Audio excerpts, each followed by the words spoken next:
And joining me now is Anastasia Radina, a member of Ukraine Parliament for the governing Servant of the People Party. She's part of a delegation of 5 Ukrainian parliamentarians in Ottawa this week. Welcome, Ms. Radina. Thank you for taking the time to talk to us. You're calling for more lethal weapons. You met with the Prime Minister and Minister Chrystia Freeland yesterday. Did they offer you anything concrete? We were discussing the need in lethal weapons for Ukraine, and what we are hearing is that Canada is ready to support Ukraine, and we welcome that. We are very much thankful for that. But what we are calling for is to be with Ukraine in action, not to let this question sink into endless bureaucracy. We are asking for very, very strict deadlines for lethal weapons to be provided for Ukraine, because right now any delay would be equal to failure of the democratic world to actually show that the democratic world is standing with Ukraine, but not only with Ukraine, with values of freedom, with values of international order, international humanitarian law, and democracy in general.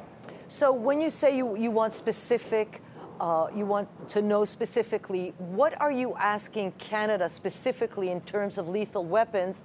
Canada has already sent lethal weapons. Was this the equipment you needed? What more equipment do you need, and for when would you like to have it from Canada? Let me start from the question when.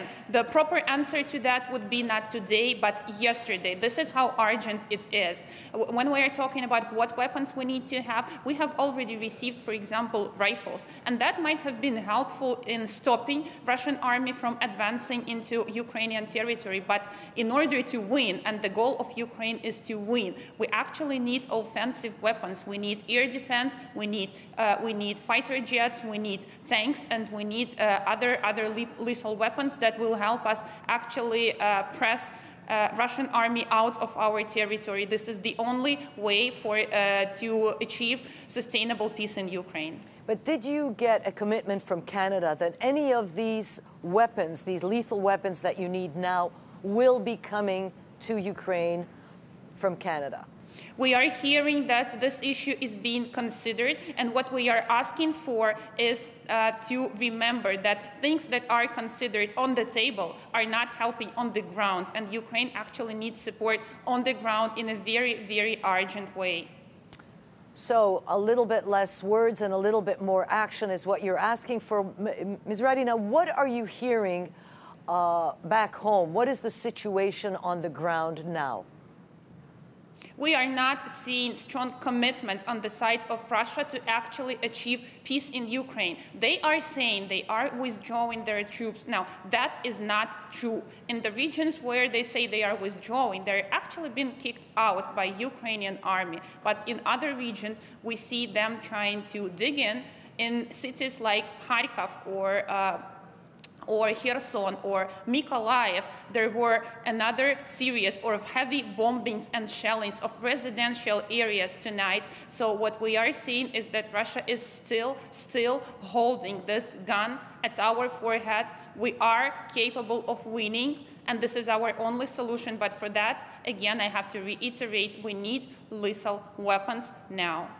So, but earlier today you said Russia cannot be trusted. Do you and from your answer just now, I figure the answer would be no. But do you have any faith in the current peace talks now between Ukraine and Russia?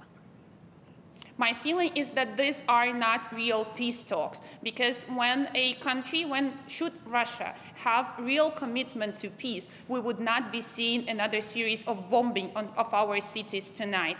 So our position is that the only way to achieve real peace talks with Russia would be to achieve military superiority on the ground.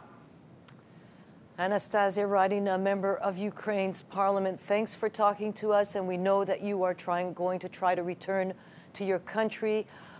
We wish you safe travels. Thank you.